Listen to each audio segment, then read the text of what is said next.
अक्सर पूछा जाता है कि कुछ ऐसे स्मॉल कैप बताइए जहां पर प्रॉफिटेबिलिटी ग्रोथ काफी बेहतर हो। अच्छी प्रॉफिटेबिलिटी वाले लार्ज कैप कंपनियों की अगर बात की जाए तो वो तो बजाज फाइनेंस है, एचडीएफसी बैंक है, जिनकी प्रॉफिटेबिलिटी ग्रोथ 20% से ज्यादा है। आमतौर पे पिछले 10 साल से वो प्रॉफिटेबिलिटी ग्रोथ 20% से ज्यादा दे रही है।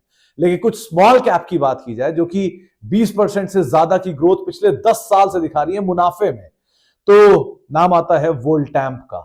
30% की ग्रोथ इसने पिछले 10 सालों में अपने मुनाफे के अंदर दिखाई है, ग्रोथ सीएजीआर के लिहाज से। महाराष्ट्र सीमलेस 24% की सीएजीआर से ये बढ़ता हुआ दिखाई पड़ा है मुनाफा इसका पिछले 10 एक साल में। सुब्रॉस पिछले 10 एक साल में 22% से ज्यादा की सीएजीआर से इसका मुनाफा बढ़ा है।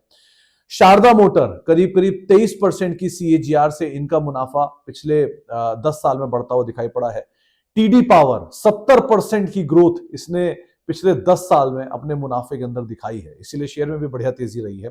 एलिकॉन इंजीनियरिंग करीब करीब 40% की सीएजीआर से इसका मुनाफा बढ़ता हुआ दिखाई पड़ा है बीते 10 सालों में।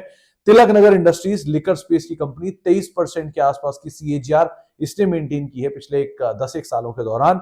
अपार इंडस्ट्रीज करीब 32% की सीएजीआर से ये भी बढ़ता हुआ दिखाई पड़ा है बीते 10 एक सालों में। एनबीएफसी से पीएनबी हाउसिंग करीब 26% की सीएजीआर से ये बढ़ता हुआ दिखाई पड़ा इसका मुनाफा।